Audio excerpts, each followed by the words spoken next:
Hello dear students, in this video we are going to discuss the test number 3 or the last test from bridge course. We have the question paper of 10th standard, medium Marathi and subject English. Now look at the first question. Question number 1, develop a story with the help of the following beginning, suggest a suitable title. This question is asked for 4 marks. It means what? Minimum 6 or 7 lines should be there in the answer. Once there was a poor boy, this is the starting or the beginning of the story. Once there was a poor boy म्हणजे त्या ठिकाणी किंवा एकेकाळी एक poor मुलगा होता. His name was Dinesh. त्याचं नाव दिनेश होतं. ही हॅड नो म्हणजेच आपल्याला काय गरीब मुलाची कथा या ठिकाणी लिहायची आहे. ही कथा आपल्याला 4 मार्कासाठी लिहायची आहे. याचा अर्थ आपल्याकडे 5-7 तरी लाईन असणे गरजेचे आहे. आणि त्यानंतर आपल्याला we have to give that story a suitable title. आणि या सगळ्या प्रोसेसला आपल्याला 4 मार्क्स मिळणार आहेत. तर आता आपण बघू how to write or how to expand the story of a poor boy. Okay, मी या ठिकाणी एक छोटीशी कथा लिहिण्याचा प्रयत्न केला आहे. तुम्ही हीच कथा लिहायला पाहिजे असं काही नाही. आपण थोडेसे शब्द चेंज करून किंवा थोडीशी कन्सेप्ट यामधली घेऊन एक वेगळी स्टोरीसुद्धा लिहू शकतो. आता मी थोडी पटकन वाचून दाखवतो ही छोटीशी स्टोरी. आपल्याला सुरुवात जशी त्या प्रश्नामध्ये सांगितली आहे त्याच प्रकारे करायची आहे. Once there was a poor boy, his name was Dinesh, he had no money, he was completely helpless. One day a man walking on the road saw him and ask his detail. He disclosed his life in front of the man. The man offered him a good job by thinking on the boy's helplessness. The boy Dinesh expressed his gratefulness for the help. Means in this way, Dinesh became an honest serviceman because he knew how poverty is difficult to be gone through. Okay, this was the story that I have written here. You have many types of options. You can choose one of them and expand the story. एक तुम्हाला example म्हणून या ठिकाणी सांगितलेलं आहे. तुम्ही तुमच्या मनानं कोणतीही कथा लिहू शकता. Okay, now we should move towards the next question. Now here is the next question. Question number 2, observe the picture and write down what the children are doing. खाली एक चित्र दिलेलं आहे. या चित्राचं निरीक्षण करायचं आहे आणि मुले काय करत आहेत हे आपल्याला लिहायचं आहे. एका वाक्यामध्ये आपण याचं स्पष्टीकरण किंवा डिस्क्रिप्शन देऊ शकतो. It's very easy for us. Now see that each time we have to use their continuous present tense because whatever the picture or whatever the activities done by the children in this picture should be written in continuous present tense. कारण की चालू क्रिया आहेत म्हणजे चालू वर्तमान काळामध्ये आपल्याला लिहिणं गरजेचं आहे. ओके, आता मी तुम्हाला एक्झाम्पल सांगतो कशा प्रकारे आपण लिहू शकतो. See that here I have tried to write or I have tried to describe the picture here. In the picture, we can see that a child is reading book. A child is reading book. एक मुलगा त्यामध्ये पुस्तक वाचत आहे. A child, next sentence. A child is drawing or painting a picture. एक picture किंवा drawing करत आहे. A child is swinging. एक झोका घेत आहे. A child is observing something through the telescope. एक दुर्बीणमधून काहीतरी पाहत आहे. Two of them are playing with football. Means हे सगळं वर्णन आपण त्या चित्राचं करण्याचा प्रयत्न केला आहे. आणि प्रत्येक ठिकाणी तुम्हाला एक गोष्ट निश्चितपणे दिसत असेल that we have used here continuous present tense in each of the examples. प्रत्येक एक्झाम्पलमध्ये आपण कंटिन्यूस प्रेझेंट टेन्स वापरला आहे आणि ते it is required there. We have no option to use another tense there because the activities are going on. It means what? We need to use their continuous present tense. S plus MSR plus VNG plus O. This is the formula of continuous present tense that should be employed here. Okay, now look at the next question. See that question number 3A. Do as directed. Identify a quotation and an idiomatic expression from the below sentences and write down. या ठिकाणी काही quotations दिले आहेत किंवा idiomatic expression दिले आहेत म्हणजे त्याला फ्रेजेस वगैरे म्हणतो त्या प्रकारचे काही वाक्य दिले आहेत. याचा अर्थ समजून घेऊन आपल्याला सोप्या भाषेमध्ये याचे अर्थ एक्सप्लेन करायचे आहेत. ओके, तर बघू आपण. The first question, pull your self together. Pull your self together. आता ही एक फ्रेज आहे किंवा इडिओमॅटिक एक्सप्रेशन आहे. आता याचा नेमका रिअलमध्ये अर्थ काय आहे तो आपल्याला समजून घ्यायचा आहे. तर ते आपण समजून घेऊ. See here you can find that pull yourself together. The meaning of this phrase is to control your emotions. म्हणजे स्वतःच्या भावनावर नियंत्रण ठेवणे असा याचा अर्थ होतो. मग याचं जर आपल्याला एक्झाम्पल यायचं असेल तर we can write like this. Means we should pull our self together whenever there is the matter of अँगर. ज्या वेळेस रागाचं एखादं मॅटर असेल त्यावेळेस आपण स्वतःला काय केलं पाहिजे, कंट्रोल केलं पाहिजे असा त्याचा अर्थ होतो. Means in short the meaning of pull your self together is to control your emotions. Now look at the next idiomatic expression, live as if you were to die tomorrow. म्हणजे असं जगा की जसं तुम्ही उद्याच मरणार आहात. म्हणजेच काय, आपण फुल एन्जॉयमेंट करून जगा असा त्याचा अर्थ होतो. तर याचा इंग्लिशमध्ये अर्थ या ठिकाणी मी देण्याचा प्रयत्न केला, to live our life to the fullest. To live our life to the fullest म्हणजे आपली जे लाईफ आहे किंवा जीवन आहे ते आपण खूप आनंदानं जगलं पाहिजे. ओके. किंवा त्याचा अर्थ असा पण दिला, enjoy the life at its best. जेवढं शक्य होईल तेवढं चांगल्या प्रकारे जीवन जगा. This will be the meaning of this idiomatic expression, live as if you were to die tomorrow. Okay, तुम्हाला हे समजलं असेल. आता बघू आपण नेक्स्ट क्वेश्चन काय. See that here question number 3 and B. Write a dialogue between you and your mother about making tea. म्हणजे चहा बनवायचा आहे आपल्याला. तर चहा बनवत असताना तुम्ही आणि तुमची आई या दोन व्यक्तींमध्ये किंवा कॅरेक्टर्समध्ये कोणत्या प्रकारचे डायलॉग तयार होतील ते डायलॉग आपल्याला लिहायचे आहेत. Minimum there should be 3 exchanges. Means minimum there should be 6 sentences for 3 marks. 3 मार्कासाठी आपल्याला 6 किमान वाक्य त्या ठिकाणी असणे गरजेचे असते. म्हणजे एक्सचेंजेस, एकानं बोलणं आणि एकानं उत्तर देणं. तर मी एक स्वतः ट्राय केलेलं आहे की अशा प्रकारचे आपण लिहू शकतो. You can take the ideas और you can take the help of that dialogue. Okay, I am going to show you. मी एक स्वतः प्रयत्न केला हे डायलॉग लिहिण्याचं. किमान यामधून तुम्हाला काही आयडियाज मिळतील. तर बघा, या ठिकाणी माय सेल्फ म्हटलेलं आहे कारण की तुमच्यामध्ये आणि तुमच्या आईमध्ये. आता या ठिकाणी मी माझ्यामध्ये आणि माझ्या आईमध्ये असंच लिहिणार. Myself, mom I would like to make tea today. मला आज चहा बनवायचा आहे. तर मदरमध्ये व्हेरी नाईस, गो ऑन, काय हरकत नाही, कर सुरुवात. माय सेल्फ, मी स्वतः काय म्हणतो, I have taken water, sugar and tea powder, what else do I need to make awesome tea. मी पाणी, साखर आणि चहा पावडर घेतलेले, आणखी काही वेगळं घ्यायचं आहे का? जर सुंदर अशी चविष्ट किंवा टेस्टी किंवा चांगला फ्लेवर असणारी जर आपल्याला चहा बनवायची असेल तर काही वेगळं काही घेऊ का? तर आई आपल्याला काय म्हणते, mother you need to add a little paste of ginger dear. It means what, we have to add there a little paste. थोडीशी पेस्ट म्हणजे जास्त नको पण थोडीशी पेस्ट आपल्याला जिंजरची त्यामध्ये ॲड करायची आहे की जेणेकरून त्यामध्ये थोडासा टेस्ट येईल, थोडी टेस्ट येईल. Myself, okay mom I will add it. मी ॲड करेल. मदर काय म्हणते, do not forget to add all things into boiling water or if you add in cold water let the mixture of it get boiled nicely. सगळ्याचं mixture अगदी व्यवस्थित boil झालं पाहिजे, ते हे विसरू नको. म्हणजे लगेच टाकायचं आणि चहा तयार झाला असं होत नाही, तर त्याला बॉईल कर अशी आई म्हणते. Okay, now look at the last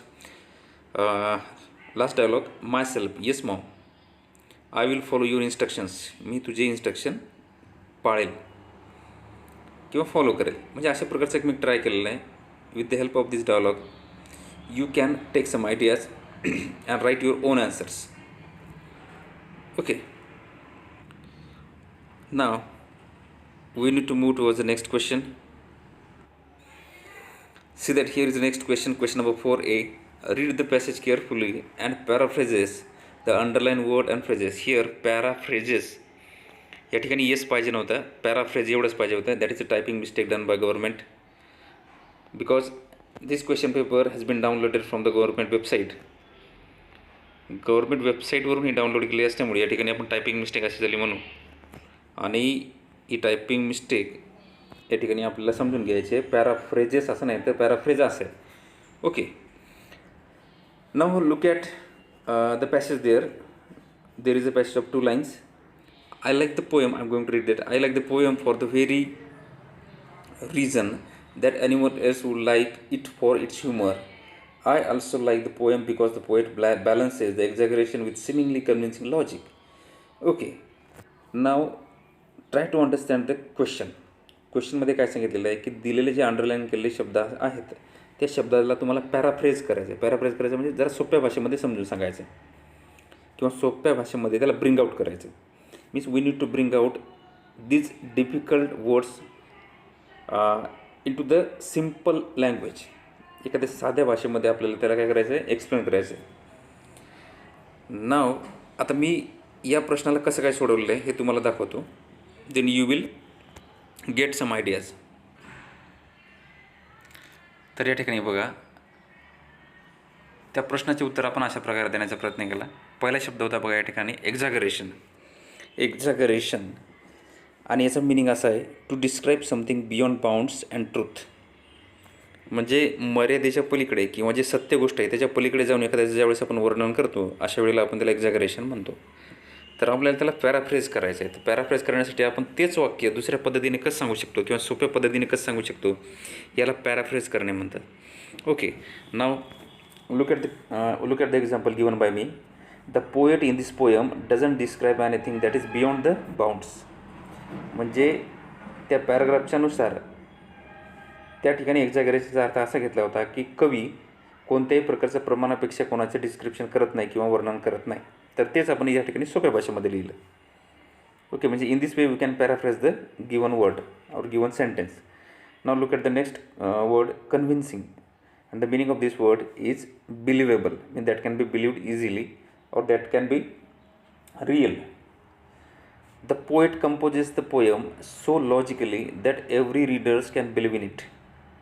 म्हणजेच या ठिकाणी असं म्हणायचं आपल्याला की कवी अशा प्रकारच्या कविता कंपोज करत असतो की जवळपास कोणताही रीडर त्याला सत्य म्हणू शकतो किंवा त्यावर बिलीव्ह करू शकतो. अशा प्रकारे त्या पॅराग्राफमध्ये अर्थ आहे. त्याचाच आपण अर्थ या ठिकाणी सोप्या पद्धतीने एक्सप्लेन करण्याचा प्रयत्न केला. या पद्धतीला आपण काय म्हणतो, paraphrase. Paraphrase the word or phrases. Okay, now we are going to move towards the next question. Here the last question of the next question is that question number 4b, do as directed. This question is for 6 marks. Okay, now look at the first question I am going to read. Question number 1, if you study regularly you will get good marks. And the next example is that they turn the pages which were yellow and crinkly. हे दोन example या ठिकाणी दिले आणि in the bracket we are given instructions. Underline the subordinate clauses in both the sentences and name them. म्हणजे आपल्याला वरील दोन वाक्यामधले क्लॉजेस ओळखायचे आहेत. ओके, या वरच्या वाक्यामध्ये कोणता क्लॉज आहे, म्हणजे 1 नंबरच्या आणि 2ऱ्या नंबरच्या वाक्यामध्ये क्लॉज कोणता आहे. क्लॉज ओळखून आपल्याला त्या क्लॉजला नाव द्यायचं आहे. तर हे आपण कशा प्रकारे देऊ शकतो, तर बघा मी या ठिकाणी सोडवण्याचा प्रयत्न केला. You can take the help of this answers. Okay, see that here question number 4b, do as directed. And the first question is that if you study regularly you will get good marks. This was the example seen in the question paper and we were instructed to identify the clause and clause तर आपल्याला ओळखायचंच आहे and we have to name that आणि नावसुद्धा सांगायचं आहे. तर या ठिकाणी बघा सबऑर्डिनेट जो क्लॉज आहे तो इफ यू स्टडी रेग्युलरली हा आहे. ओके, म्हणजे आपण एका प्रश्नाचं उत्तर दिलं, परंतु आपल्याला दुसऱ्या प्रश्नाचं उत्तर द्यायचं आहे की या वाक्यामध्ये कोणता क्लॉज वापरलेला आहे. तर हे सुद्धा या ठिकाणी उत्तर देण्याचा प्रयत्न केला आपण. Adverb clause of condition. Adverb clause of condition means whenever there is if comes in the sentence that time we can find that there is adverb clause of condition. कारण की ती एक कंडिशन असते, अट असते. म्हणजे if you study regularly जर तुम्ही नेहमी अभ्यास केला तर you will get good marks, तर तुम्हाला चांगले मार्क्स मिळतील. त्यामध्ये एक कंडिशन असते. Therefore we can say that such types of sentences have adverb clause of condition. म्हणजे या ठिकाणी अंडरलाईन केलेलं जे वाक्य आहे हे सबऑर्डिनेट क्लॉज असेल आणि बाकी जे राहिलेलं वाक्य आहे त्याला आपण मेन क्लॉज म्हणतो. Okay, now look at the next example. They turn the pages which were yellow and crinkly. आता यामधला आपल्याला क्लॉज ओळखायचा आहे. तर ज्या वेळेस वाक्यामध्ये व्हिच हा शब्द येतो त्यावेळेस ॲडजेक्टिव्ह क्लॉज असतो, अशा प्रकारे ग्रामरमध्ये नियम आहेत. म्हणून we can say that in this sentence there is an adjective clause.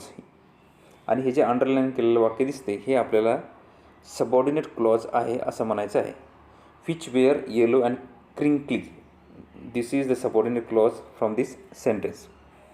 आणि हे जे बाकीचे वाक्य आहे they turn the pages, it is main clause. Main clause आणि सबऑर्डिनेट क्लॉज ह्या दोन्ही गोष्टी अगदी सोप्या आहेत. जे वाक्य अर्थपूर्ण असते complete meaning can be found in that sentence, that time you can say that it is main clause. म्हणजे दोन वाक्य असतील आणि दोन वाक्यामधलं एक वाक्य जे असेल ते वाक्य अर्थपूर्ण असेल तर त्याला मेन क्लॉज म्हणायचं आणि जे बाकीचं वाक्य आहे त्याला आपण सबऑर्डिनेट क्लॉज म्हणायचं. ओके, तर चला आपण नेक्स्ट प्रश्न बघू काय आहे. Next question is Mathilde saw some bracelets change into passive voice. Mathilde saw some ब्रासलेट्स या वाक्याचं आपल्याला चेंज द वॉइस करायचं आहे किंवा त्याला पॅसिव्ह वॉइसमध्ये आपल्याला चेंज करायचं आहे. तर सगळ्यात आधी आपलं हे समजून घेणं गरजेचं आहे की दिलेलं वाक्य कोणत्या काळामधलं आहे. पहिलं वाक्य हे साध्या भूतकाळामधलं आहे. It is written in simple past tense. म्हणून आपल्याला याचं उत्तर लिहित असताना कोणताही ॲक्टिव्ह वॉइस असो किंवा पॅसिव्ह वॉइस असो, ओके, शेवटचा शब्द आपण नेहमी सुरुवातीला घेतो. म्हणून या ठिकाणी आपण कशा प्रकारे याचे उत्तर द्यायला पाहिजे हे तुम्हाला मी सांगतो. बघा, या ठिकाणी त्या प्रश्नाचे उत्तर देण्याचा आपण प्रयत्न केला आहे. Mathilde saw some bracelets, this was the example from that question paper and we were instructed to change into passive voice. Passive वॉइसमध्ये आपल्याला करायचं सांगितलं आणि आपण आधीच समजून घेतलेलं आहे की it is written in simple past tense. कोणत्याही पॅसिव्ह वॉइस करत असताना, कोणत्याही वाक्याचं पॅसिव्ह वॉइस करत असताना शेवटचा जे ऑब्जेक्ट असतो तो आपल्याला समोर घ्यायचा असतो. या ठिकाणी शेवटचा ऑब्जेक्ट आहे सम ब्रासलेट्स, कारण की सम हा या ब्रासलेट्सशी रिलेटेड असणारा काय शब्द आहे, त्यामुळे आपल्याला दोन्ही शब्द समोर घ्यायचे. सम ब्रासलेट्स सिम्पल पास्ट असल्यामुळे आपण या ठिकाणी वेअर घेतलं. वेअरनंतर दिलेल्या क्रियापदाचं आपल्याला काय तिसरं रूप घ्यायचं म्हणून सीन घेतलं आणि नंतर बाय घ्यायचं आणि बायनंतर मॅथिल्ड घ्यायचं. ओके, म्हणजे करता घ्यायचं. Means in this way we can change this sentence into passive voice. Now look at the next example. Next example is that the story was told by the writer. The story was told by the writer and this sentence is to be changed into active voice. आता हे वाक्य आपल्याला active वॉइसमध्ये change करायचं आहे. Active voice असो की passive voice असतो, शेवटचा शब्द आपल्याला सुरुवातीला घ्यायचा असतो. तर बघू आपण कशा प्रकारे या वाक्याचं उत्तर. प्रश्न आहे बघा, the story was told by the writer. या ठिकाणी हे ऑलरेडी वाक्य दिलेलं पॅसिव्ह वॉइसमध्ये म्हणून आपल्याला ॲक्टिव्ह वॉइसमध्ये करायचं आहे. तर आपल्याला शेवटचा शब्द काय करायचा आहे, सुरुवातीला घ्यायचा आहे. म्हणून द रायटर आपण सुरुवातीला घेतलेलं आहे. आता या ठिकाणी पॅसिव्ह वॉइस असल्यामुळे आपण सिम्पल पास्टमध्ये याला चेंज करणार आहे, कारण की सिम्पल पास्टचा पॅसिव्ह वॉइस आहे.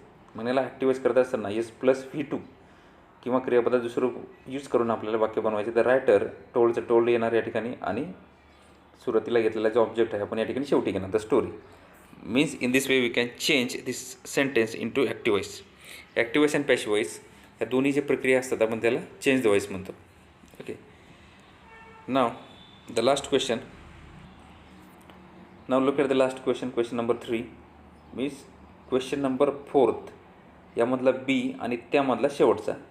शी लाईक्स टू सिंग सॉंग्स आणि दुसरा आहे playing violin is the best hobby. आणि यामध्ये दोन गोष्टी आपल्याला करायच्या आहेत. पहिल्यामध्ये अंडरलाईन द इन्फिनिटिव्ह करायचं आहे आणि दुसऱ्यामध्ये अंडरलाईन द जरंट करायचं आहे. Infinitive and gerund. आता सोप्या भाषेमध्ये जर सांगायचं झालं तर इन्फिनिटिव्ह जो असतो तो असे एक क्रियापद असते की त्यावर कोणत्याही प्रकारचा काळ किंवा सब्जेक्ट म्हणजेच करता चेंज केल्यानंतर त्यावर कोणताही परिणाम होत नाही किंवा चेंज होत नाही. उदाहरणार्थ या ठिकाणी बघा, सिंग, टू सिंग, म्हणजे हा टू सिंग शब्द जे आहे हे पुढचे तुम्ही सब्जेक्ट किंवा क्रियापद चेंज केले तरीही यामध्ये फरक पडत नाही. एक उदाहरण घेऊ आपण. या शीच्या ठिकाणी आपण ही करू आणि या लाईकच्या ठिकाणी आपण पास्ट टेन्स करू, मीन्स लाईक्ड करू.